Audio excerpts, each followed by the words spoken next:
Tá todo mundo vendo o slide normal? Eu tô. Sim. Tá. Ok.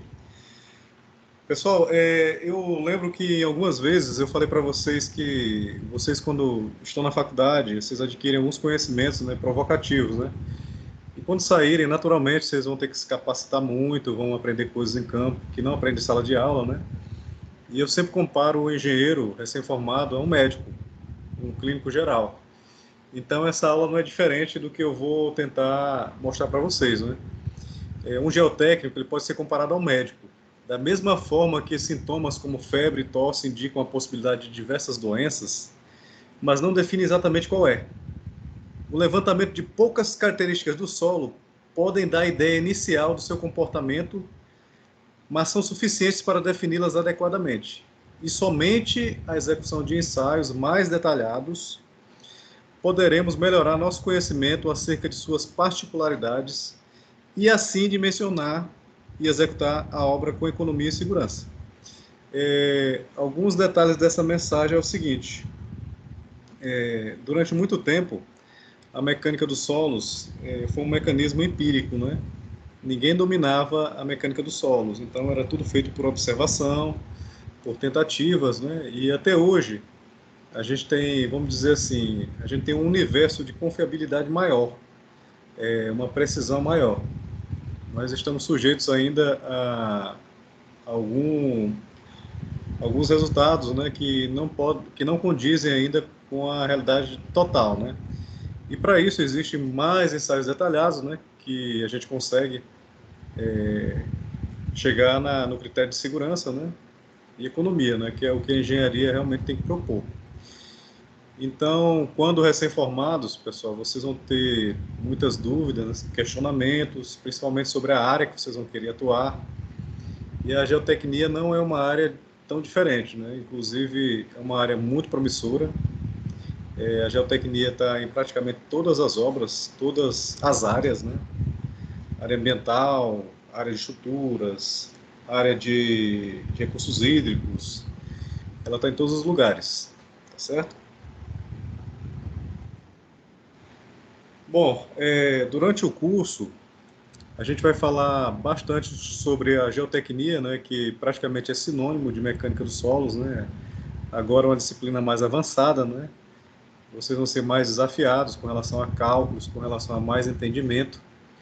E tem algumas fórmulas básicas que elas servem de critério para avançar em alguns conceitos mais complexos. A gente sempre trabalha na engenharia com critério de força e área, pessoal. Tudo na engenharia tem uma aplicação de força, né? Em determinada superfície, no caso uma área, né?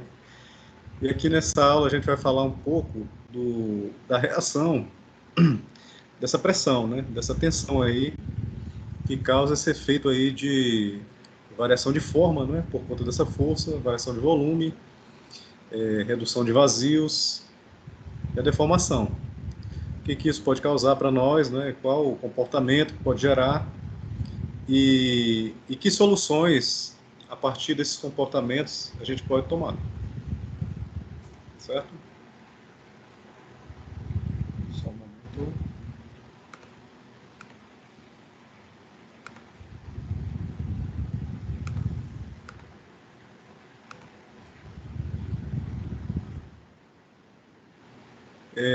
Tudo que a gente constrói, pessoal, a gente tem como fundação a superfície da Terra. Então, é natural que a gente seja bastante criterioso. Tá sem slide, professor. Tá sem slide, professor. Tá sem slide. É porque eu espero sempre dar uma pausa para poder falar. Tá. Carol, mete logo. Deixa eu compartilhar.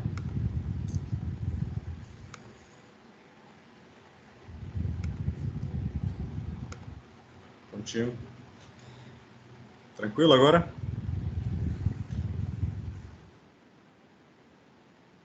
Todo mundo vendo? Sim, pessoal. Tá. Sim. Bom, como eu estava falando, tudo que vocês usam como fundação está na superfície da Terra, pessoal. Então é natural que a gente tome bastante cuidado, né, no critério de cálculo, no critério de escolha, né, de material e até nas decisões que vocês tomam, né, porque as soluções, elas são variáveis, né.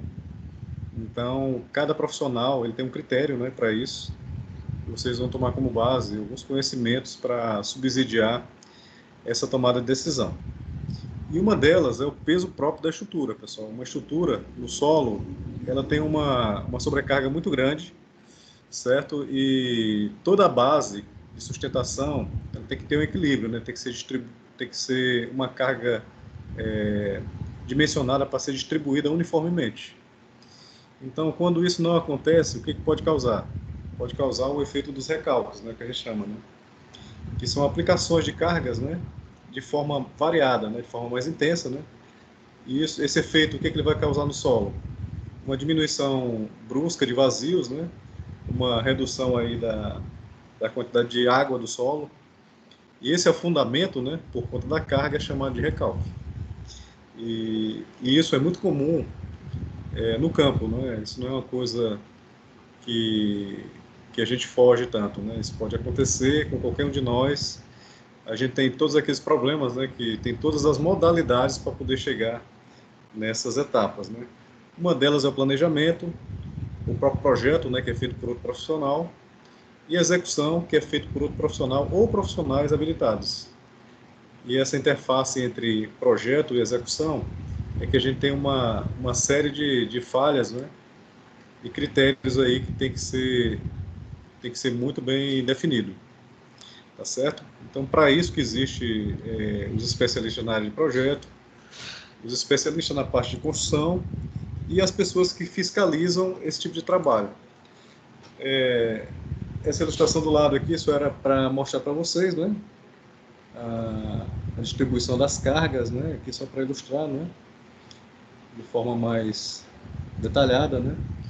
E aqui um prédio da MRV, né? Um modelo muito parecido, né? Um prédio popular, só para mostrar o efeito para vocês.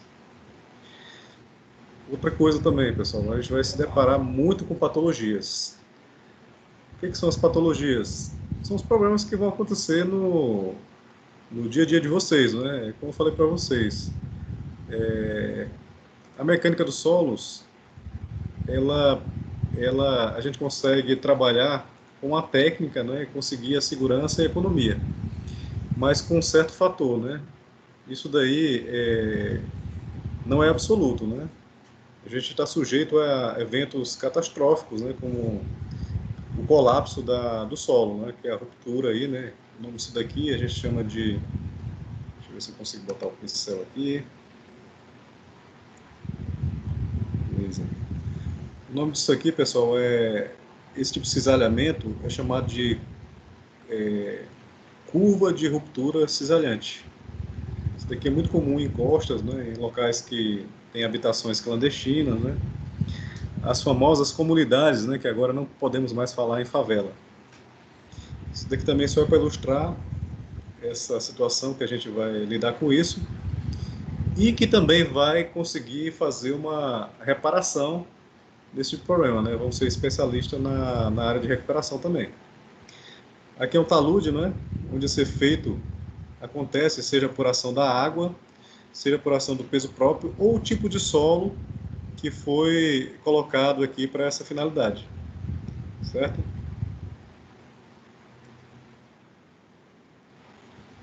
Bom, só para lembrar para vocês, né, que nossas aulas começaram ontem, né, o semestre, e se eu não me engano vai até o dia 3 de julho, né, o último dia de aula, o último dia de aula não, o último dia de prova, né, contando com a final.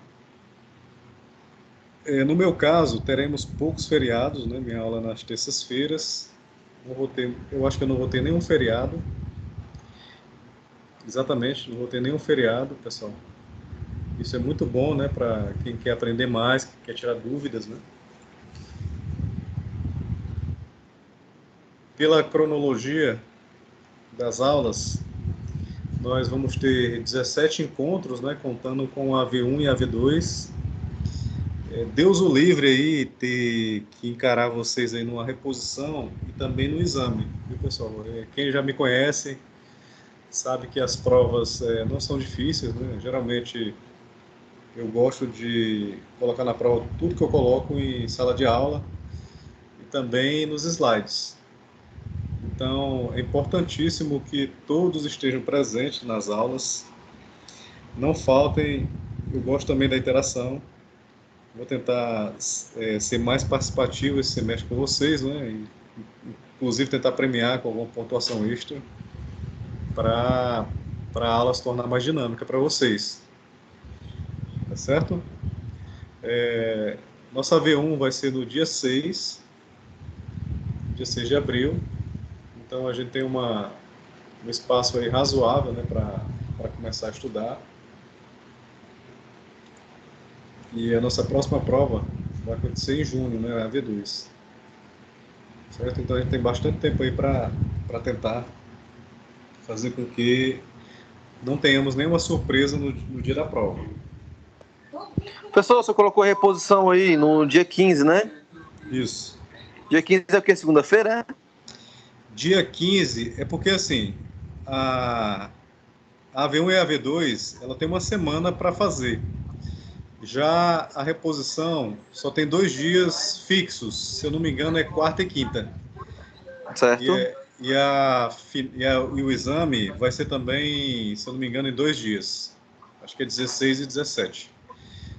Para efeito de planejamento, eu quis estabelecer o meu dia logo. Então, para não ter confronto com nenhum professor, já estabeleci a data para vocês se planejarem aí. E tenho certeza que você não vai precisar disso. Esses em vermelho aí é a V1 e a V2. Ah, entendi. Isso, a V1 e a V2. Ok? E o que é esse exame? O exame é a final. Oxi. Ah, final, entendi. A final. Graças a Deus, nunca fui. É o exame final. E nem desejo a ninguém que vá para a final, né? Se eu não me engano, teve 2 alunos que foram para a final comigo e todos os 2 perderam. Todos os 2 perderam a disciplina. Foi mesmo, professor? Quem foi? Foi. Não, eu acredito que os 2 que perderam é porque também queriam desistir da disciplina. Ah, sim. Aí acabou por desistir. Tá certo? Show. Mas eu prefiro não dizer nomes. É bom. Só viu o Weber foi pai de novo, desgramado? Vai postar pra fazer, filho. O Weber é pai de novo? É pai de novo. Rapaz. Casou, montou uma casa. Vai começar tão cedo, ele disse. Coisa faculdade. Boa. Sinal que tá com muito dinheiro. Felicidade pra eles, né? Felicidade sempre. Bom, pessoal, também não custa nada relembrar vocês, né, que as aulas elas não são EAD, são aulas remotas, mas é ao vivo, né? Então, por ser ao vivo, tem interatividade, a qualidade aumenta, né, quando vocês participam. Então, assim, a presença é um critério aí importantíssimo, né? Tome muito cuidado que a coordenação, a organização, ela está mais centralizada, então ela vai exigir da gente uma qualidade com relação à presença de vocês. Então, eu espero que esse semestre vocês tenham se planejado para assistirem às aulas. Tranquilo. Deixa eu só tirar aqui, porque eu acho que tem gente entrando. Só um minuto.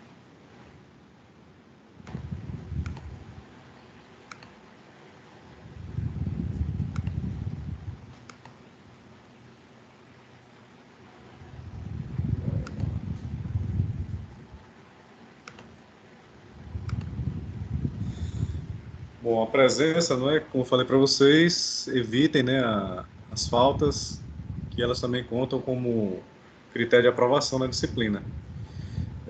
A avaliação 1, pessoal, ela continua sendo o mesmo padrão, né? São 1000 pontos. Quem quiser já se antecipar nos estudos, né? A gente vai separar de forma bem igual, né? E com relação às unidades. As 2 primeiras unidades a gente vai seguir o livro, né? De acordo com as tensões. A unidade 1, tensões no solo. E a unidade 2, as tensões verticais. Na V2, ela vale 4.000 pontos também, não é nenhuma novidade. A unidade 3, eu vou falar um pouco da ementa, né? Fazer alguns comentários. A gente tem os ensaios de tensão e critérios de ruptura. Na unidade 4, uma parte muito boa de vocês aprenderem, inclusive já se lançar no mercado aí com algum estágio, né? Vocês vão aprender a dimensionar muro de arrimo.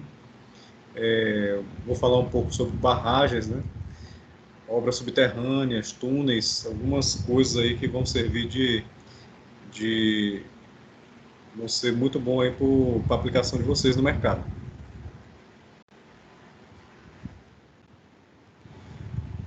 Bom, as duas provas, né, valem 5.000 pontos. As atividades aí que vocês vão ter que cumprir e a atividade virtual, né, do AVA, os 1.000 pontos. Atividade transversal de 3.500, total 12.000 pontos. Espero que vocês tirem nota máxima aí. Não deixem para o final, pessoal, que quando vocês colocam muita atividade para o final, a gente acaba sendo cobrado também pela diretoria, né? Vocês estão sabendo que vocês estão com um diretor novo, né, na unidade, né? A professora Odília, ela foi transferida para a Bahia, né? Inclusive, eu acho que voltou para a região de onde ela veio e ainda não conheceu o diretor. Quem tiver tido contato com ele, depois vocês me informem aí, tá bom? Para todo mundo ficar nivelado aí com relação ao novo Excelente diretor. pessoa, viu, professor? Conheceu já, Carol? Já, é o Murilo, professor. Oh, desculpa, Murilo. Tudo bem, Conheci, Murilo? professor. Excelente pessoa, viu? Ah, ótimo. Bem-vindo aí, Murilo. Eu pensei que você nunca ia ser meu aluno, viu? Que é isso, professor? Tava esperando esse Assim, momento. opa, que ótimo, né? Espero que contribui bastante aí. A gente vai interagir bastante. Eu vou tentar fazer algumas inovações nesse semestre aí, pessoal, com relação à visita técnica, né? Que não sei se a gente vai conseguir fazer de forma presencial, mas eu participei de uma visita técnica virtual no metrô de Salvador e foi muito bem elaborado, sabe?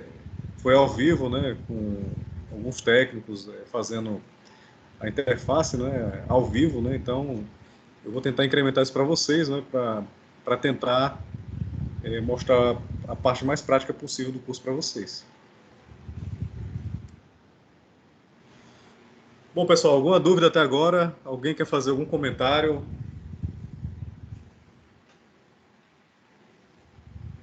Alguém está com alguma dificuldade aí? Tem alguma coisa nova aí que querem compartilhar?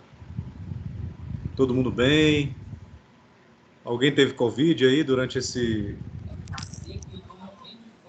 Eu peguei, a minha esposa pegou, minha filha tossindo aqui. Espero que não esteja. Mas, graças a Deus, você está aqui para contar a história, né? Com certeza, com certeza. Me casei também. Tô junto também. Rapaz, parabéns, bem-vindo ao clube aí, né? Bem-vindo ao clube. Bem-vindo ao clube. Oi? Professor, você é mãe. Coisa boa, tá vendo aí? Fala, meu Deus do céu, meu Deus de Jesus amado, abençoa essa menina. Muita oração. Minha velha valente, menino. Armazenamento gostoso. Gostando de ver aí, viu? A turma aí tá com novos desafios aí, pessoais também, não é?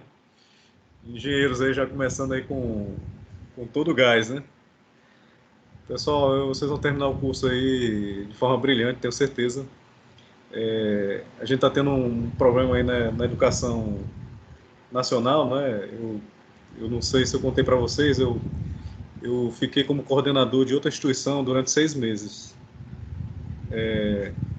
E assim, uma instituição que tinha 900 alunos de engenharia civil, sobre o curso de engenharia civil, e o meu desafio era tentar captar o máximo de alunos, né, porque o mercado ele atingiu muito a questão do emprego, né, das pessoas e também o descrédito de alguns alunos, né, que não acreditaram nas aulas remotas, né.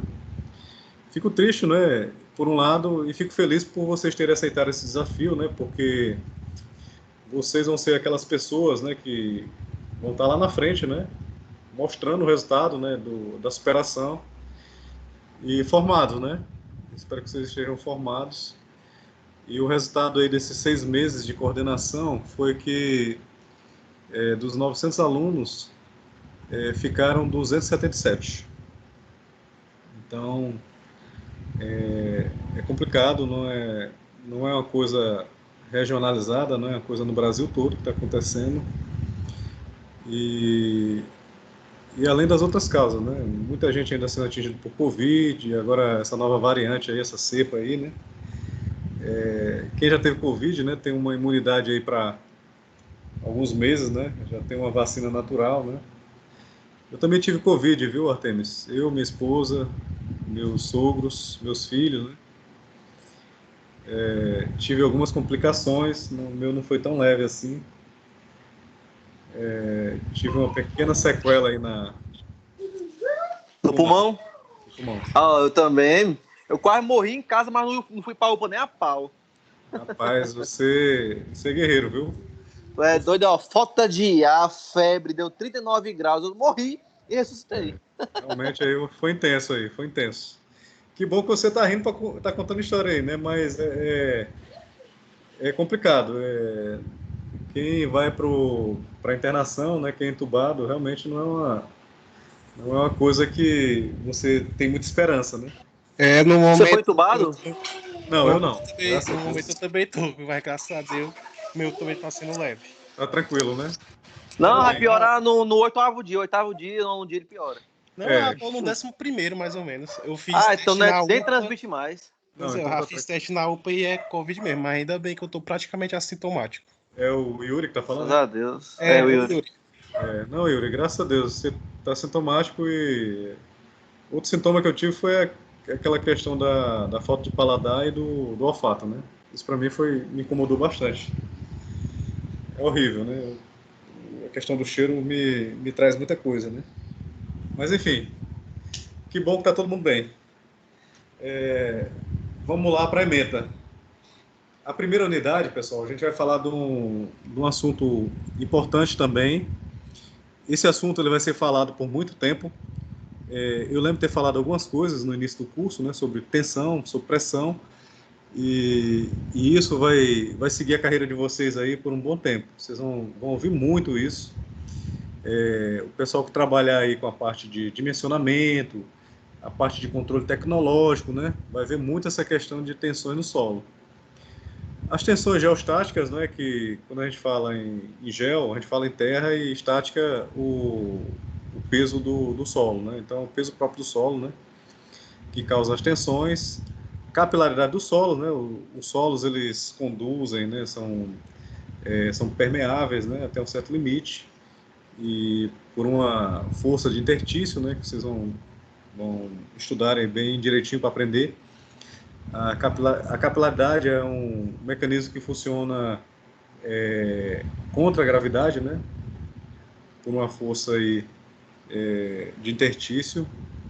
As tensões verticais, devido às cargas aplicadas na superfície, né? Isso daí tem muita relação com a parte de edificações, né? A parte de dimensionamento. É uma coisa interessante que eu posso falar para vocês que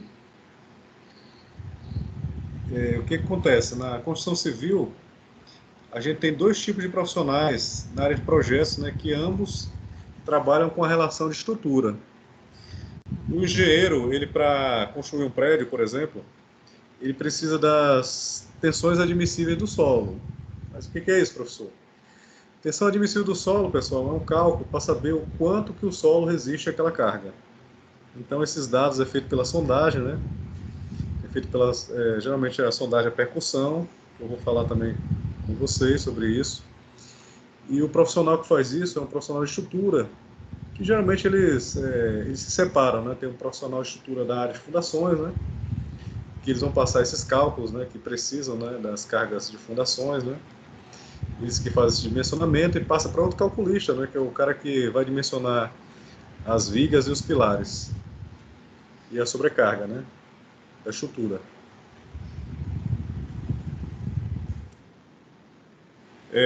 Há muito tempo atrás, através de estudos empíricos, né, observações.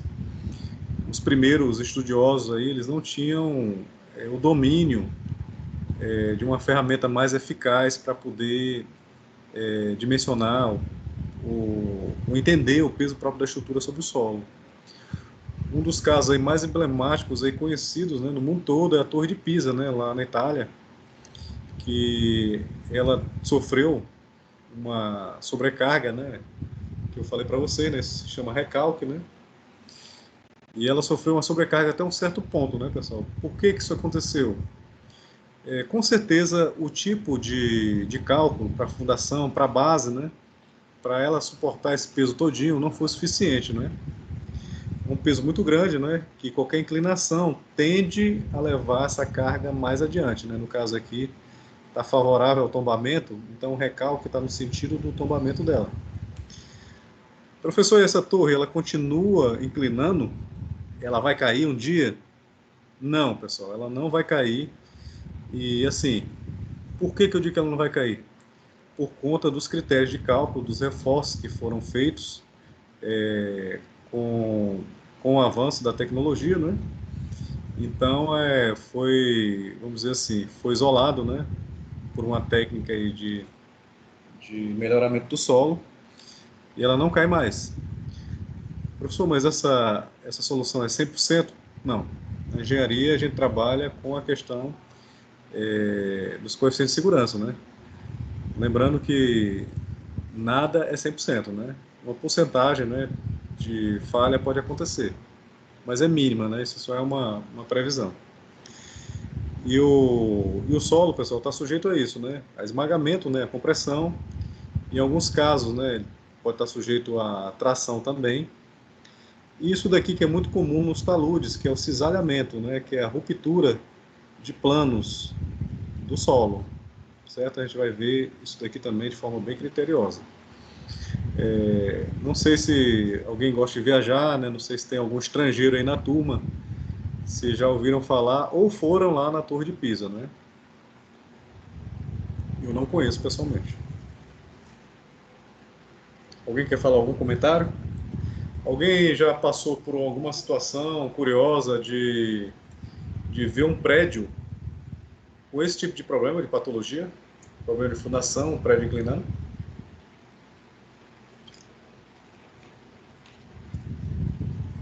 Eu não.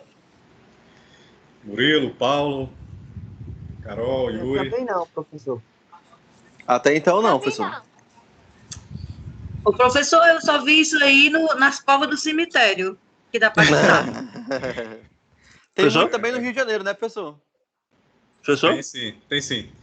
Pessoal, pasmem, Professor? mas isso... Oi, eu tô ouvindo, pode falar. Tá. Não, eu vi, eu até passei para os meninos, não sei se alguém lembra, ou assistiu, né, quando eu passei, que era um documentário sobre o pessoal que desempena prédio, Sim. lá em Santos. Tem uma empresa lá que eles fazem esse serviço, porque os prédios lá, como o solo é arenoso, ele começa a tombar, né? Aí eles têm esse serviço lá de cortar a coluna, cortar o prédio para poder dar o macaco hidráulico e desentortar o prédio. Existem várias técnicas, né? Uma delas é realmente isso daí, usar um macaco hidráulico, né? E eles injetam, né, uma substância, né, seja ela expansiva, um material cimentício, né? Mas existem várias técnicas. Pessoal, pasmem, porque isso é comum. Isso é comum, certo? Mas não é para acontecer. Eu já vi de perto isso acontecer, não é? Vocês também já devem ter visto na mídia, pessoal. Alguns prédios aí que aqui mesmo em Fortaleza aconteceu essa situação, né, de ter um recalque muito forte, né, seja pela estrutura fraca ou pela fundação. André, bem lembrado aí a questão do tipo de material onde está sendo apoiado. Quando a gente fala em material arenoso, a gente vai ter alguns critérios sobre a estratificação do solo, né? O solo ele pode apresentar um teor muito grande de areia, né? Assim como pode apresentar um teor muito grande de argila, né? Seja ela rígida, né? Ou rígida, né? Que a gente chama, né? Ou argila mole. Esse tipo de solo, a gente também vai aprender algumas técnicas aqui preliminares, né? Porque vai estar no escopo de fundações, não de mecânica dos solos avançada, que é a escolha da fundação para você assentar a sua estrutura, certo? Mas muito bom a sua observação com relação ao solo e a reportagem aí que você viu.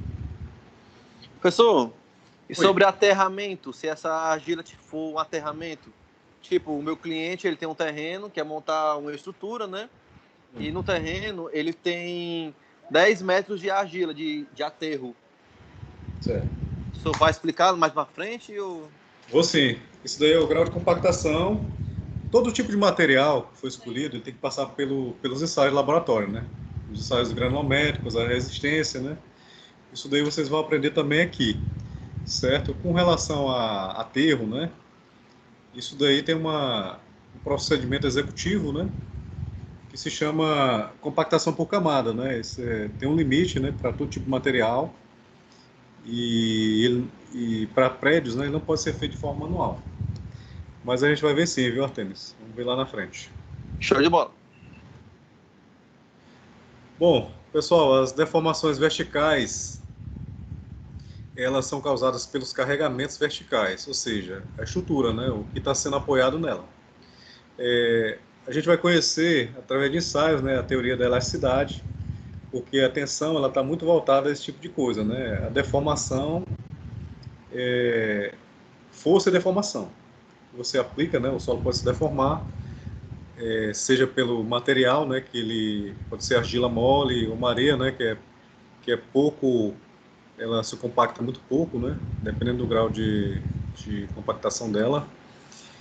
E as deformações, né, a gente vai falar também sobre isso. O adensamento é um processo natural, né, o peso próprio do solo faz com que os vazios diminuam e a água também, ela preencha mais os vazios. Vamos conhecer também essa teoria do adensamento, né? Que a gente sabe que tem uma diferença entre adensamento e compactação. A compactação, pessoal, ela é sempre feita de forma mecânica. De forma mecânica, o que é a forma mecânica? De forma artificial, né? A gente vai usar um mecanismo para diminuir a quantidade de vazios, aumentando a resistência, expulsando a água do solo e diminuindo a quantidade de vazios. E o adensamento é um processo natural que acontece ao longo dos anos com o próprio peso do solo. Certo?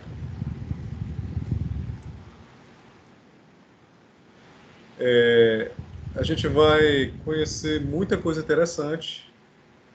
Eu não sei se tem alguém estagiando ou trabalhando nessa área, mas eu recomendo aí já preparar um currículo aí e tentar prospectar o mercado, porque a área de infraestrutura ela procura muita gente nessa área, a área de infraestrutura.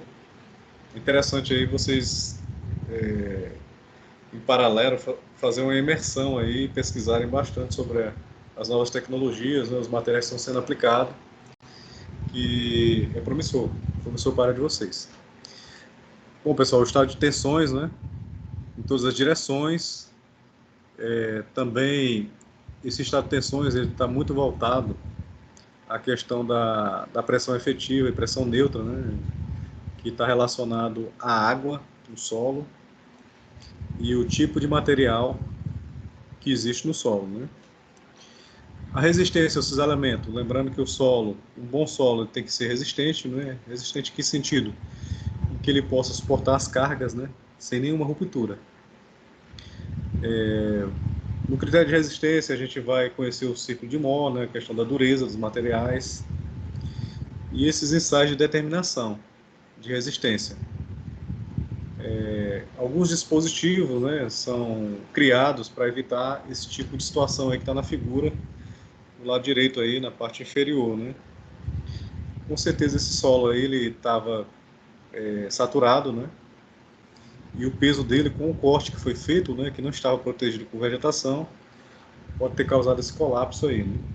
A estrutura está saturada e o peso, a sobrecarga está além do limite, né, que ele poderia suportar, aconteceu essa cunha de cisalhamento aí. Por isso que é muito comum nas estradas, assim que termina os taludes, né, os cortes, chega uma empresa, né, ou seja, com uma tela, né, tem um nome até para isso, né, eles fazem uma plantação, né, eles botam uma grama, que eles funcionam como um tramo, né, de proteção, que quando a água bate, parte da água ela é escorrida pela grama e pouquíssima parte é absorvida, né, e ela acaba fazendo essa proteção do talude. Aqui ao lado, né, está muito claro, né, mas dá para perceber, né, que isso aqui é um possível plano de ruptura, né? O solo ele começa a dar sinais de ruptura, né? Ele começa as tensões, ela tem um limite, né? Deixa eu pegar aqui um pincel para mostrar para vocês. Opa, cadê, meu Deus? Cadê minha canetinha? Caneta. Pronto. Pessoal, vocês imaginam o seguinte, né? Qualquer estrutura que vocês criem, nesse caso aqui é um muro de arrimo, vocês usem para contenção, naturalmente, o peso do solo ele tende a ser maior no final da estrutura, certo? Por isso, quando a gente faz um diagrama de tensões, a gente vai perceber que o peso maior da tensão, né, aplicada, a força aplicada aqui, vai ser na parte inferior. Por isso que essa estrutura, ela tem que ter um cálculo, tem que ter um critério de dimensionamento que evite o deslizamento da estrutura e o tombamento dela. Certo? A gente vai aprender isso bem por etapa, né? E quanto mais próximo, né, da crista e do talude, menos força é aplicada na estrutura. Ou seja, quanto mais alto esse talude aqui, essa estrutura, mais esbelto é essa estrutura aqui, esse muro de arrimo. Professor, o que é esbelto? Pessoal, sempre que tiveram dúvida, não tenham vergonha de perguntar. Esbeltez está relacionado à robustez da estrutura. Quando eu falo esbeltez para um pilar, geralmente eu faço isso. Aqui está um pilar, vamos dizer que esse pilar aqui ele tem um diâmetro X, né? E quando eu preciso aplicar uma carga maior, eu duplico o diâmetro desse pilar. Ou seja, eu tornei ele mais esbelto, mais robusto. Certo? O esbeltez está relacionado com essa questão de dimensionamento do tamanho da estrutura. Tá bom? Vamos comentando aí, se tiver alguma dúvida.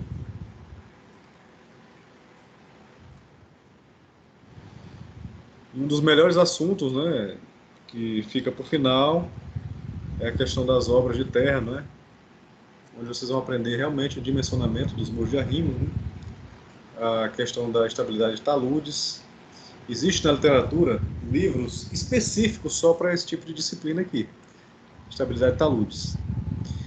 O empuxo de terra, né, está muito relacionado ao slide passado. O empuxo é essa força aqui, né, que ela empurra o muro, né, com tendência a tombar ou deslizar o muro. As estruturas de arrimo, né, as escavações e túneis, né. Uma das técnicas aí que é usada nas grandes cidades, né, como Fortaleza, e cidades do primeiro mundo, são obras subterrâneas, né, um túnel, né. Por que são muito usados obras subterrâneas? Para evitar perturbação e transtornos na cidade, né. Do que adianta fazer obras de mobilidade, né, que duram muito tempo, e que o pessoal fica cobrando mobilidade nessa hora, né? Então tem que esperar, né? E isso para o poste de Fortaleza realmente era esperado, né? A criação de uma obra subterrânea, como é o caso da linha leste do metrô. A gente vai também tem uma disciplina chamada de patologia das estruturas, né? Mas eu vou fazer um comentário com relação a esse tipo de recálculo, viu, pessoal? O tipo de fissura, né, que é causada na estrutura, você consegue identificar se é alguma junta, né, que foi criada, né, ou se é algum recalque, né, dependendo do plano que foi fissurado, a gente consegue identificar, certo? Isso daqui é aquilo que eu falei para vocês, né, o empuxo, né, quanto mais alto o aterro, né, mais peso ele tem aqui embaixo. E o muro, ele é dimensionado para ter uma resposta sobre esse tipo de solicitação. Ou seja, ele tem que zerar isso daqui, né, pessoal? Eu não vou me antecipar também, né, tem um detalhezinho em barragem, né, que é muito interessante com relação a essa resposta de volta da estrutura, né, para equilibrar a carga que foi dimensionada. Bom, o Ceará aí é um berço de muita obra agora na parte de mobilidade, né? Ela está avançando bastante. A linha leste já não é mais uma novidade para vocês, mas casa muito bem com os exemplos, né, que a gente vai dar daqui para frente. A escolha dessa obra de infraestrutura a 32 metros, né, a média de 32 metros, né, abaixo da superfície da área urbana, foram criados esses túneis, né, para evitar realmente a perturbação e a questão do colapso do trânsito, né. A linha leste, pessoal, são 2 túneis, né, de 6,7 metros de diâmetro. Ela vai ligar todas as linhas, né, se encontra ali na estação Chico da Silva, que anda de metrô. Vocês sabem, né, que a gente hoje tem 3 linhas do metrô, né, que é a linha sul, é uma linha eletrificada. Ela tem, se eu não me engano, 22 quilômetros de extensão. Temos a linha da Caucaia, que tem 18 quilômetros. E o VLT agora, que é recém-concluído, né, com 13,4 quilômetros de extensão. A linha leste, ela vai interligar aí, as linhas se integram aí na Chico da Silva, e elas vão, a linha leste, né, particularmente, ela vai ligar a Chico da Silva à estação do Papicu. Tem um projeto, né, não sei se vocês estão acompanhando aí nos jornais, nos telejornais, ou na internet, né, a gente tem 2 obras interessantíssimas aí, que eu sugiro aí, se eu não me engano, é o William, né, que é o único de vocês que participam de contratos de infraestrutura. O William estava numa das obras, estava na obra do VLT, né, não sei se ele está presente aí para confirmar, e inclusive ele foi contratado, né, era estagiário. Queria até dar os parabéns. O Wendel também, né, professor? Mas. Quem? Ele tá trabalhando. O Wendel. Sim, o Wendel.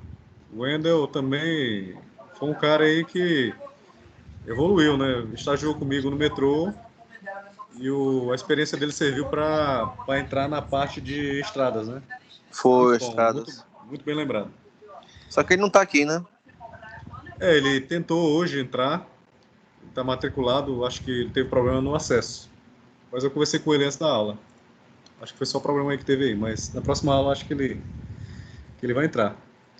Então, pessoal, Fortaleza, só para noticiar para vocês, né? Eu sempre gosto de dar as notícias e também ajudar no possível, né? Na entrada de vocês, seja para estágio ou trabalho, nessa parte de infraestrutura. Nós temos 2 obras interessantes. A gente vai ter o VLT, que vai ligar a Vila União, se eu não me engano, ao metrô. É uma obra de 2 anos e meio. Ela é uma obra toda elevada e que vai trazer um benefício muito grande.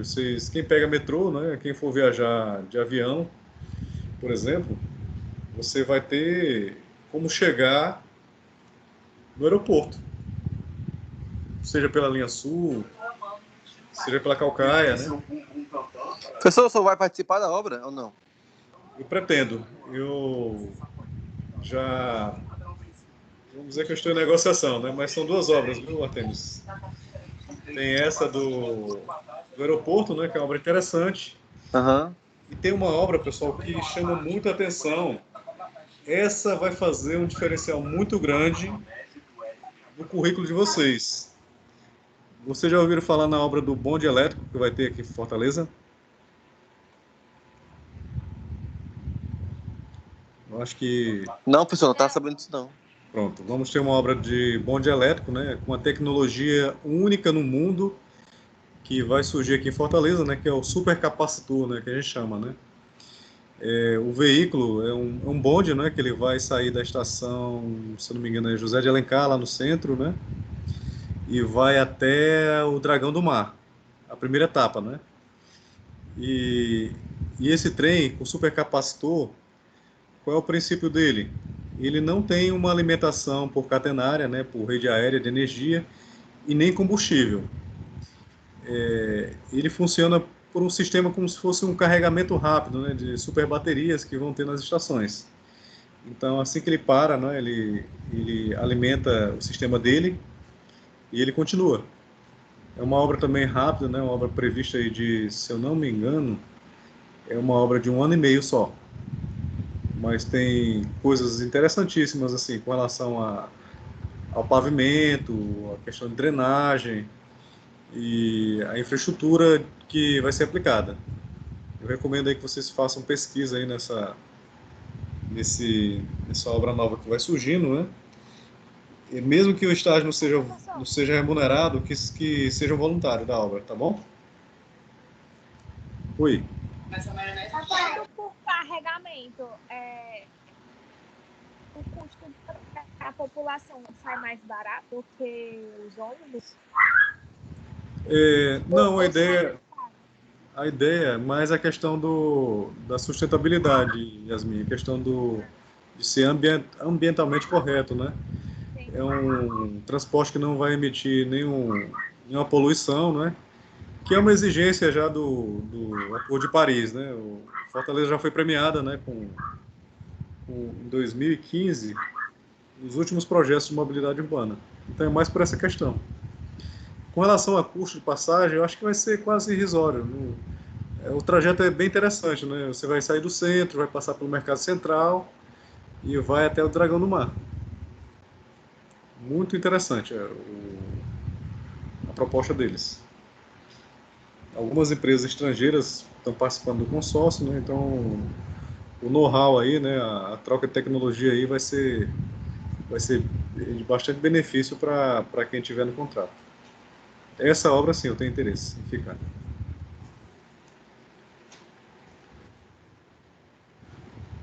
Bom, pessoal, obra de terra, né? Barragem. Quando a gente fala em obra de terra, né? A gente não pode esquecer das barragens de terra, né? Que temos inúmeras no Brasil, né? Inclusive, algumas delas é feita sem estudo nenhum, né? O pessoal mais antigo aí, quem tem sítio, né? A gente sabe que a maioria das pessoas contratam só uma máquina, né? Para fazer essa movimentação de terra. E dependendo do local, né? E do tamanho, do porte da barragem, isso pode ter riscos, né? Não é uma coisa que tenha que ser levado de forma muito comum, né? O que eu ia explicar para vocês de forma natural é isso daqui, ó. Primeiro, para quem não conhece, daqui é a barragem de Jati, né? Ela serve para controle de vazão, né? Ela está no trajeto aí da transposição do Rio São Francisco. Também, se vocês não tinham conhecimento, né? Foi aqui que teve um dos acidentes aqui, né? A tubulação rompeu, né? Por conta do golpe de Ariete. Vocês tiveram aula de hidráulica com a professora Fernanda, não foi isso? Sim. Sim. Vocês aprenderam aquela questão do escoamento turbulento, escoamento normal, Sim. turbulento? Sim. Ótimo. Muito bom saber disso. É o de Raymond, né? Isso. Porque assim, pessoal, uma tubulação dessa, ela tem que tomar muito cuidado, né? Teve outra morte no Ceará, né? Eu acredito, não vi ainda o resultado da perícia, né? Mas tudo indica que foi um vacilo muito grande, né? Vocês souberam de uma morte aí? Acho que foi lá no... Deixa eu lembrar a cidade. Foi pior do que todos os acidentes que eu conheci de barragem com relação à construção. As pessoas estavam dentro do duto. E por um acidente, né, que disseram, né, por um mecanismo de falha, abriram as válvulas com as pessoas dentro. Vocês já imaginaram o que pode ter acontecido aí? Se eu não me engano, eram pessoas muito experientes, né? E a gente sabe, né, a Carol que trabalha com a área de segurança, né, as pessoas que são muito experientes, né, tendem a ter um ar de confiança muito grande, né? Então, são pessoas que são passíveis de acidente, né? Infelizmente. Então, morreu um cara de mais de 30 anos de experiência com barragem, né? Duas pessoas morreram, né? Morreu também um técnico também, cabeça branca, né? Experiente. E os outros dois que foram transportados aí pela tubulação conseguiram ser lançados longe, né? Se quebraram todos, né? Mas sobreviveram. Até agora eu não tive notícia do laudo da perícia, né? Estou esperando, né? Mas pela minha desconfiança, eu acho que foi falha humana. Alguém ligou a válvula aí e teve essa questão. Pessoal, uma aula bem simples aqui de hidráulica, né? Que queria mostrar para vocês era o seguinte, né? Uma tubulação dessa, né? De água, né? Geralmente ela trabalha com seção plena, né? O que é isso? Toda cheia de água. Ela não tem nenhum espaço, né? Que possa atuar a pressão atmosférica, né? Professor, o que é essa pressão atmosférica? Pessoal, é onde o ar passa. Quando eu falo ocupado toda a seção plena, essa água ela está jogando um esforço aqui, ó, uma força aplicada nas paredes, certo? E esse regime é o turbulento que a gente fala, né? Ele força mesmo.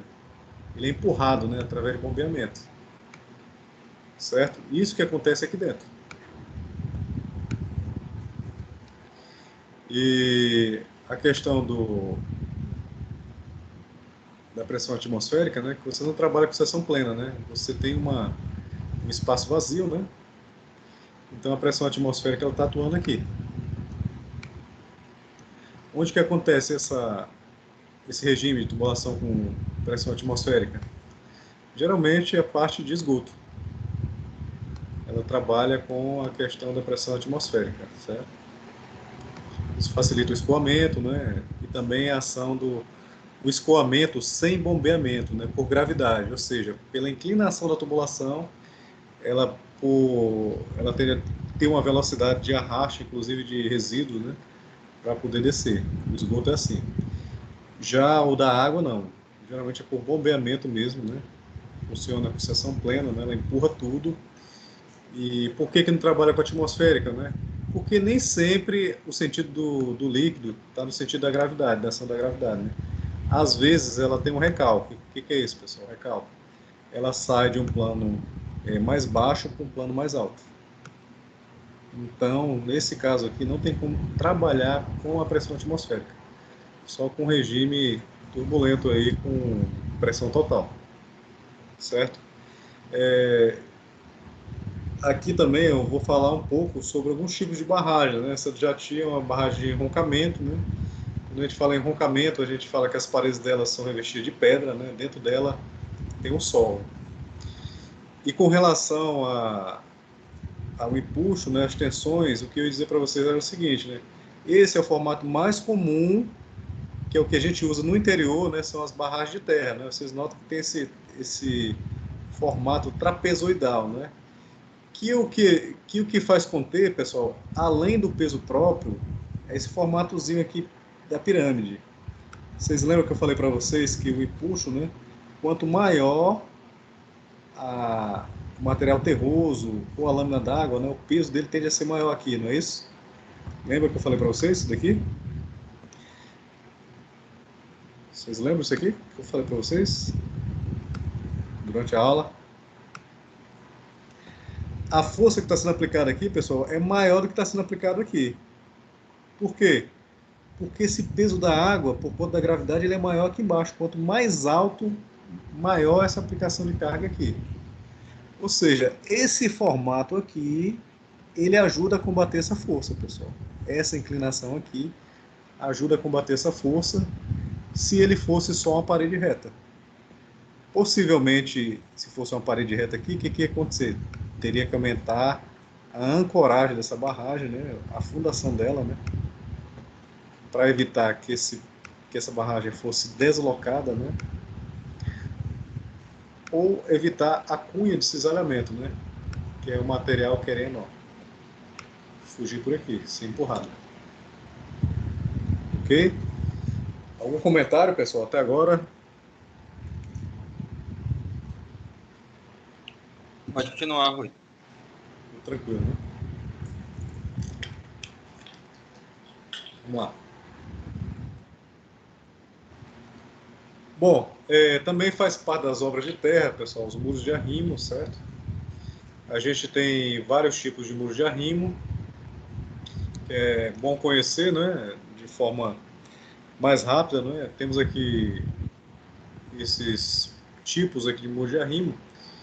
Os principais, né? Um deles é o muro de gravidade. Quando a gente falar nessa palavra gravidade, pessoal, entendam que é o peso da estrutura que faz o trabalho da maior contenção. Ou seja, quando vocês forem ver alguma contenção de pedra, por exemplo, e aquela parede larga, enorme, vocês vão classificar aquele muro de gravidade. Por quê? Porque é o peso próprio dele que está fazendo o papel de estabilização. Ele é bem mais largo, ele tem uma escavação maior, então através da robustez dele e do processo de gravidade, né, que mantém ele equilibrado, é quem faz esse equilíbrio das forças aplicadas nele. Temos o muro hincado, né, ele funciona como se fosse uma estaca, né? A gente tem um empuxo ativo, né, que a gente chama, né, que é o empuxo atuante aqui, né. Geralmente essa dimensão ela fica 2/3 para fora aqui, né, nessa parte aqui, e 1/3 para dentro. Opa, desculpa, o contrário. 1/3 para cá e 2/3 para cá, pessoal. Porque ele tem dois tipos de atuação, né? Tem o empuxo ativo aqui e tem o passivo, né? Que tem que ser equilibrado, né? Para ele manter essa situação e evitar o giro do muro, né? Evitar o tombamento. Temos outro tipo de muro de gravidade, né? Em que ele usa uma estrutura auxiliar aqui, que o próprio peso do material terroso, né? Ele evita, quando a estrutura tender a tombar, o peso do próprio solo ele tende a segurar, compensar esse efeito tombamento, certo? E temos os muros de contenção grampeados, né? Sejam eles por bulbo de pressão, né? Que é ou seja, ele é atirantado, né? São estruturas auxiliares, né? É como se fosse um grampo no solo, né? Você injeta um tubo aqui dentro dele, com cabos de aço, e injeta uma nata de alta resistência, né? De cimento, né? Por pressão, né? Onde ele vai fazer o bulbo de pressão, tipo um cotonete aqui, né? E por ele ter esse formato, essa cabecinha aqui, o que vai acontecer? Ele também ajuda a evitar o arrancamento desse muro, ou o tombamento dele por solicitação, certo? Pessoal, mas é só fazer o muro que dá tudo certo? Professor, eu vou dimensionar o muro, eu uso o material que for possível e eu escolho o método, se é de gravidade, ou se é ancorado, ou se é hincado, enfim. Qual a melhor aplicação? Pessoal, isso vai depender de cada caso, certo? Geralmente os muros que são muito baixos, por exemplo, é melhor usar um muro de gravidade, né? Que lembre-se que a engenharia ela é feita de soluções que arremetam segurança e também economia, né? Tem que ser viável, né? Então a escolha aí depende do bolso, né? Do próprio cliente, né? Quem anda ali pela via expressa, a gente tem esse tipo de muro aqui, ó. Um muro de contenção, ele é atirantado, né? Ele tem várias linhas de tirantes, né? Tanto no sentido de comprimento dele, como no sentido de altura, né? Tem várias linhas de tirante, né? Por que tem várias linhas de tirante? Porque isso daqui vai ajudar que ele fique preso no maciço terroso, pessoal. Então foi necessário usar essa técnica porque o muro é muito alto. O muro é muito alto. E outra justificativa para o uso dele é para evitar também uma escavação muito grande, porque do lado dele tinha uma linha de trem operacional. Certo? Bom, quais são os cuidados, além do dimensionamento que vocês vão ter que ter? Esse maciço terroso está sendo contido, pessoal, ele tem que ser protegido. Lembrando que um solo seco é uma coisa, um solo com água vai se somar o peso do solo com o peso da água. Ou seja, o que você calculou de carga só com material terroso, ele vai aumentar uma sobrecarga com a água. E essa pressão, pessoal, causada pela água, a gente chama de pressão neutra, né? Que ela tem uma relação direta com a água, certo? E a soma e a pressão total, né, é a soma dessas duas pressões, né, sem a água com a água. Então, para isso não ocorrer, são criados filtros, né? A primeira proteção, né, uma drenagem aqui, um sistema de drenagem, né, para evitar que a água penetre diretamente aqui no muro, né? E essa água se acumula aqui, ó. Ela começa a se acumular aqui, né? E a tendência da água, como ela está presa, né, é subir, né? E quanto maior essa lâmina d'água, mais sobrecarga você está jogando para o muro, né? Deixa eu só explicar para vocês o seguinte.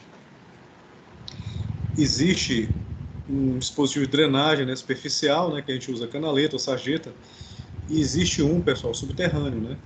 Vocês lembram que eu falei para vocês no semestre anterior e acho que em outros momentos, que a areia é um material extremamente permeável, ela não tem muita coesão, ou seja, a água ela atravessa a areia de forma mais rápida, né? E sem muito obstáculo. Então a areia ela é usada como filtro. Ela é separada aqui dentro, né? Por que é usado a areia aqui, professor? Porque toda a água que cai aqui, pessoal, tem que dar um caminho para ela. Porque se não der um caminho para ela, a natureza vai descobrir da pior forma, né? E a forma dela é a natural, né? E a nossa é artificial. Esse filtro aqui, pessoal, é protegido porque toda a água que for caindo aqui, ó, vocês estão vendo essa linha aqui, ó, é uma linha de influência da água, né? É onde ela pode estar atuando. Então essa água aqui, ó, que ela é infiltrada aqui, o que acontece com ela? Ela tende a ficar retida nesse espaço aqui. Só que com a presença da areia, a água ela tende a escoar mais rápido. E ela tem uma faixa ao longo do muro. Professor, mas e por onde sai essa água? Sai por uns tubos, né? Vocês vão lembrar agora, né? Vocês passam em muro de arrimo, vocês vão ver vários tubos de cano PVC. Professor, mas eu nunca vejo água saindo dali. Vocês que pensam, pessoal? A água ela pode sair tanto de forma gotejada, né? Como um escoamento rápido, né? Depende da saturação do solo.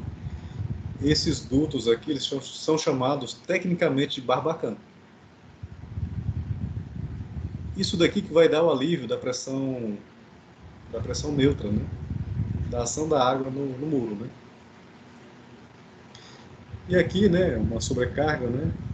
Isso daqui, pessoal, eu quero que vocês entendam de forma lógica, né? Não só intuitiva, né? Se esse muro ele está sofrendo uma carga por conta desse maciço, qual é a tendência de deslocamento desse muro que eu falei para vocês? Esse sentido, né? O muro ele tende a tombar e o cálculo é feito para evitar combater esse tipo de tombamento.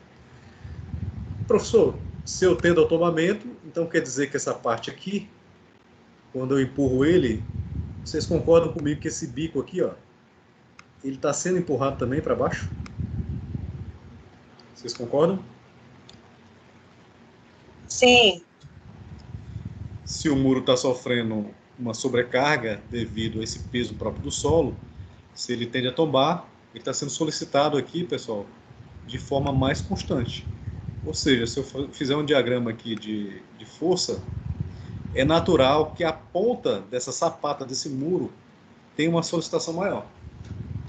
E o que faz ele evitar o tombamento, pessoal? Olha aqui. É como... Deixa eu dar um exemplo aqui bem prático aqui que... Pronto, o pessoal que está fazendo abdominal na academia, geralmente o pessoal não bota o pé ou segura as pernas da pessoa, né, para não levantar. É mais ou menos esse princípio. O solo, ele está fazendo esse papel aqui. Ele está segurando isso daqui, ó. O peso dele está evitando com que ele tome. Certo? E também, vocês notam aqui o nível do solo, né? Esse muro, ele poderia estar aqui, ó, a sapata dele. Lógico que não, né, pessoal? Ele está aqui, ó, porque ele tende a combater qualquer tipo de deslocamento, né? Se ele está enterrado, então o coeficiente de atrito dele aqui, ó, é pequeno para evitar o deslizamento dele, o deslocamento dele. Tá certo? Alguma dúvida aí, pessoal? Quem não falou aí, o Murilo já falou, o André já falou.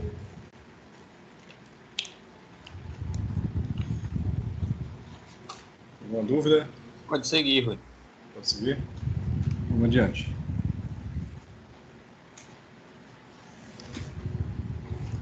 Pessoal, ela já está acabando, né, uma aula inaugural, mas eu estou já dando algumas coisas aqui para vocês já terem noção. As barragens também elas surgiram aí com bastante agressividade na mídia, né, por conta de alguns acidentes. Inclusive, se vocês fizeram algumas pesquisas, né, com relação a profissionais, teve um boom aí com relação à segurança de barragem, né? Eu acho que é um mercado ainda que vai perdurar aí por bastante tempo. É também é uma área boa, né? Mas que vocês vão trabalhar sempre em lugares remotos, né? Lembrando que o engenheiro ele é quase sinônimo de cigano, né? Não se prendam às raízes, pessoal. Só para vocês terem ideia, hoje exatamente estou na Bahia, dando aula para vocês. Bom trabalho, né? E por conta da profissão, né? Isso vai ser muito bom pro amadurecimento de vocês. Bom, pessoal, as barragens de terras, elas não são totalmente protegidas, né? Vocês já entenderam que esse formato aqui é para combater as forças, né? Com relação ao peso da lâmina d'água. Isso daqui, pessoal, é uma linha de saturação dessa barragem, né? É o efeito que a água vai fazer, né? Ela vai penetrando, né? E aos poucos, né, ela vai escoando por esse plano aqui. Alguns acidentes de barragem acontecem nesse momento, né? Elas chegam a criar canalículos, né? E penetrar essa barragem. Isso é aquele efeito de piping, né, que a gente chama, né? E tem também outro efeito de colapso, né, que eu não lembro agora, que ele é tipo a estrutura tende a colapsar toda de uma vez, né? São sismos, né, que a gente fala, né? A água ela provoca um certo momento uma vibração nessa estrutura, que ela tende a entrar em colapso e romper. Isso aqui no meio que eu queria mostrar para vocês, que não é comum no interior, é um material selecionado, pessoal, que serve como filtro, justamente para evitar que essa água crie esses canalículos. Ou seja, a água quando ela passa por aqui, ó, ela tende a entrar por aqui. E aqui, como só é um diagrama simples, né, ela não mostra o caminho da saída, certo? Ela tem um dispositivo aqui de saída. E a barragem também, pessoal, ela tem outro mecanismo aqui, por ser barragem de terra. Quando a barragem de terra ela é construída abaixo da cota do terreno. Ela também é enterrada, vamos dizer assim, né? A barragem, quando ela é feita, é preparado o local da fundação dela, né? Ela é escavada por conta do mesmo efeito, do mesmo princípio do Bugio de Arrimo, pessoal. Evitar que essa barragem tenha deslocamentos horizontais, ok?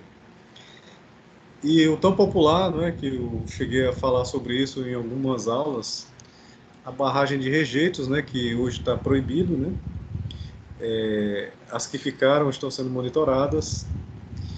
Isso daqui, a barragem de rejeito, ela é proveniente dos rejeitos da mineração, né? Tanto essa parte aqui, que quando ela vem com líquido, né? Misturado com a parte de metais, com a parte sólida, né? O que acontece? Temos três tipos de barragem de rejeitos, né? A montante, né? Que é esse sistema aqui, né? Que a gente começa com uma pequena contenção aqui. A montante que a gente fala, pessoal, é porque é no sentido de entrada da barragem, certo? O jusante é no sentido da saída. Então ele é montado por alteamento, né, que a gente fala, né? É um barramento depois do outro, né? Isso tem que ter controle, né? Tem que ser monitorado realmente, né? A barragem lá da Vale, né? Teve problemas de negligência aí por conta de algumas lideranças, né? Infelizmente não foi falha humana, né?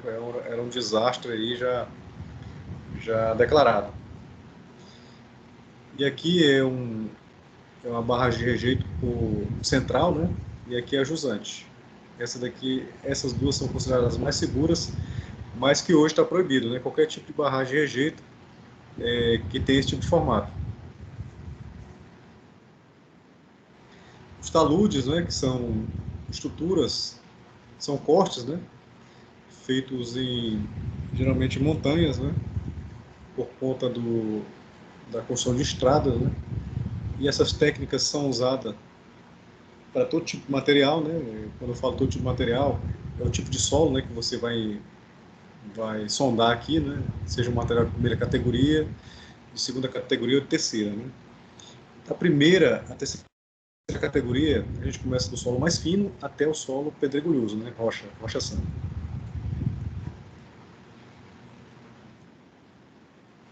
Bom, deixa eu ver aqui se está ativo isso aqui.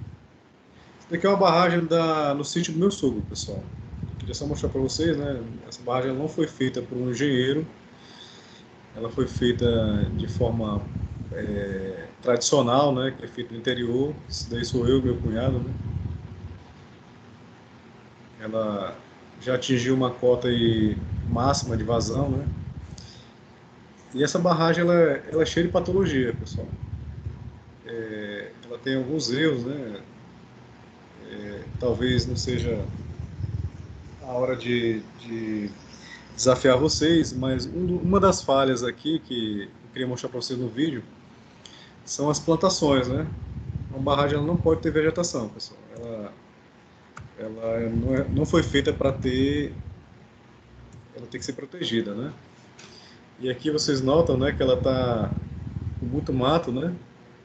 Aqui eu acho que não era uma época tão seca, né? Mas no lugar onde é mais solicitado, que eu falei, ó, aqui, ó, embaixo, né? Agora ela está até com árvores, né? Então tem que ser evitado isso daqui. Não é uma coisa segura. E tem alguns pontos que está fissurando, né? Que é a parte de baixo, que é o pior tipo de recado que a gente nota numa estrutura dessa. Mas graças a Deus está tudo normal e não teve nenhum acidente até agora. Pessoal, estão cansados? Estão com dúvida? Alguém quer perguntar alguma coisa da disciplina? Alguma coisa aí da realidade de vocês? Pessoal, só falou só um erro aí da barragem, a vegetação. Tem alguma outra? Vegetação, a outra coisa. Não, aqui o erro é vegetação e o outro eu ia comentar com vocês. É o tipo de material que ele usou, não é? Ele não usou nenhum filtro, né? Isso daí eu teria que falar para vocês. E é obrigatório também alguma rocha? Não, aí depende do tipo de barragem. Você tem vários tipos de barragem. A barragem de terra, ela é só terra mesmo, e tem a barragem de roncamento, né? Que ela tem rocha, são condições de rocha, e no meio ela tem que ter material terroso, porque ela serve de filtro também. Certo? Show de bola. Oi, Isso. eu não entendi, tu falou que faltou o quê?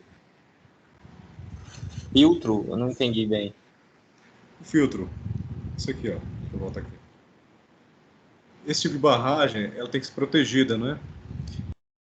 Esses materiais são selecionados, né?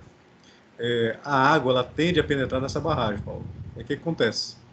São dois tipos de material que você está vendo aqui, né? Esse amarelinho claro, ó, e esse marrom.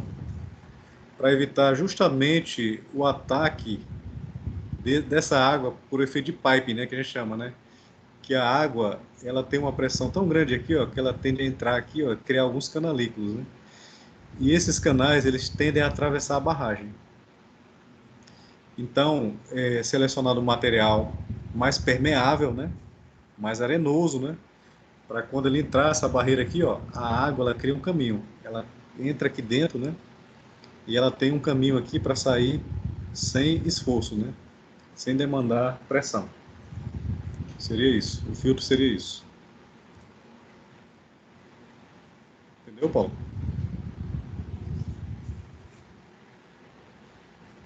Paulo? Oi, tá me ouvindo? Bora, Paulão! Foi o Artemis que falou. Ô, professor. Não, foi o Paulo. Paulo. A pergunta foi do Paulo aí. Ah, foi mal. Eu tinha falado mesmo. Paulo, depois tu me confirma, tá? Eu vou só ver se tem mais alguma dúvida de vocês. Pessoal, mais alguma dúvida? Vamos prosseguir a matéria aí que eu estou interessado. Pronto. Eu vou fazer alguns comentários, né? Como a aula foi introdutória, pessoal, não vou esticar, que só mostrar o painel aí de oportunidades para vocês, né?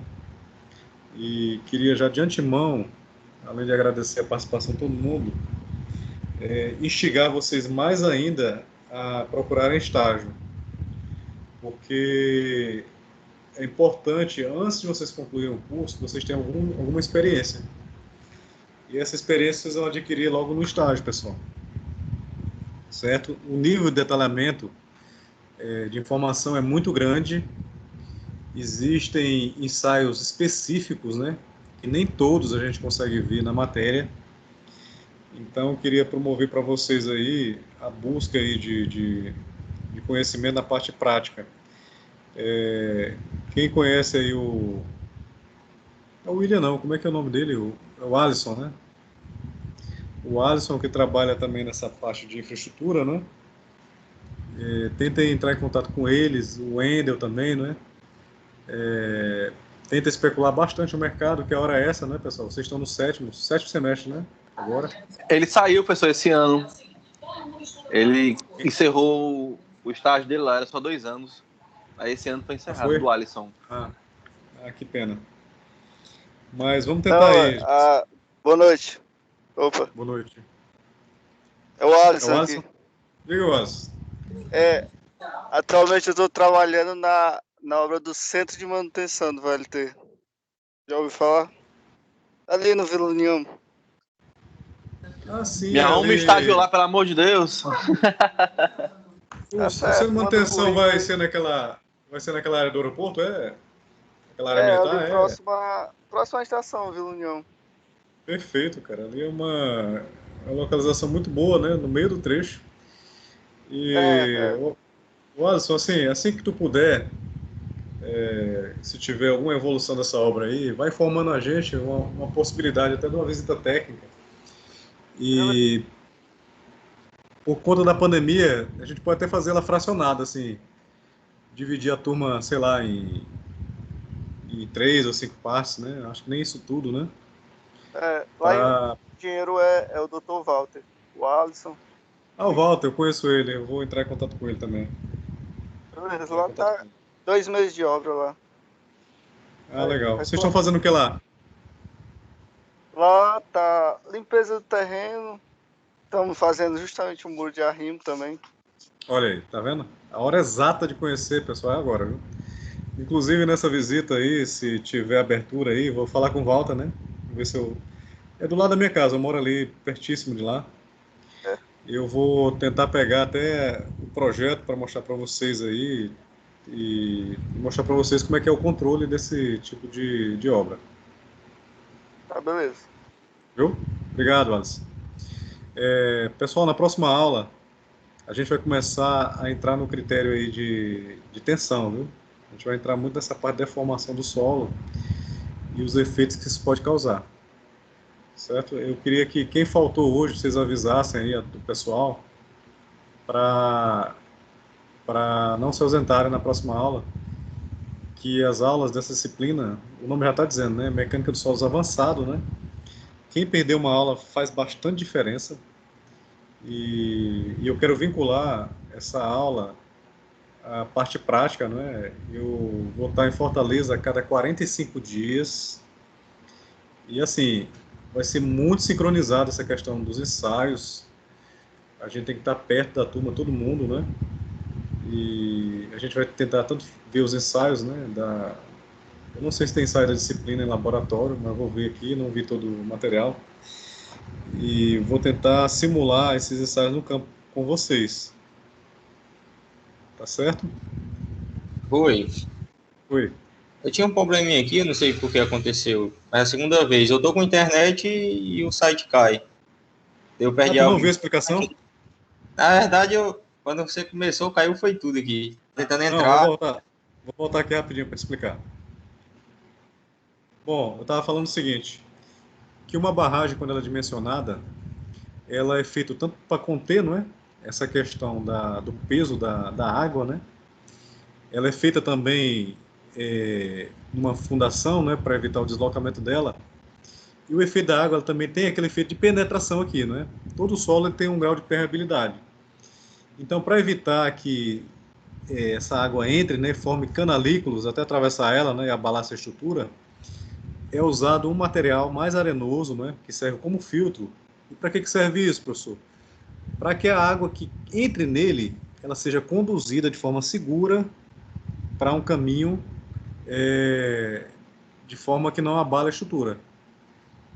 Por isso que é feito esse filtro, né? Quando eu falo filtro, pessoal, é um material arenoso que ele é muito permeável à água. A água tende a escoar com bastante facilidade, com bastante velocidade e tende a sair da estrutura. Tá certo? Ouviu aí, Paulo? O arenoso é colocado mais na parte da onde a água tem contato, né? Isso. Não, ele é colocado mais no centro mesmo. No centro? Ele é mais colocado no centro. Por quê? Esse material ele é feito mais para contenção. Esse aqui, ó. Esse aqui que você está vendo, ó. Ele, olha como é interessante. Ele é exatamente o diagrama de tensões de força da água. Aí o que foi feito nessa obra aqui? Para evitar esse tipo de solicitação, né? Ele usou esse material aqui como contenção. Ou seja, ele combate o efeito mais agressivo de força aplicado aqui nele. Entendeu? É como se ele neutralizasse o tamanho dessa força que está sendo aplicada aqui. Certo? No dimensionamento de barragem, a gente também calcula a inclinação dela. Beleza? Beleza. Bom, pessoal, era isso. Obrigado mais uma vez aí. Sejam muito bem-vindos aí. Que tudo de bom aconteça com vocês aí, com essa pandemia. Estejam bastante protegidos aí. E não desanimem aí com a nossa forma o nosso mecanismo de aula aí, viu? Na próxima aula, Na próxima aula a gente começa da sessão 1, Rui? Isso. Vamos seguir a ordem. Só para mim ficar acompanhando que eu fiz a 1, no caso não vou fazer a 2, vou aguardar para... Pronto. Vai ser na ordem mesmo do livro. Eu não vou mudar essa ordem, certo? E assim, pessoal, eu estou tentando fazer as aulas da forma mais elucidativa para vocês também dispararem na frente aí. Quem quiser também estudar de forma preliminar, para antecipar o conhecimento na aula, melhor ainda. Tá bom? Próxima aula a gente começa com tensões. E a gente Professor, vai ter chamada ou não? Não, a chamada eu pego no vídeo. Show de bola.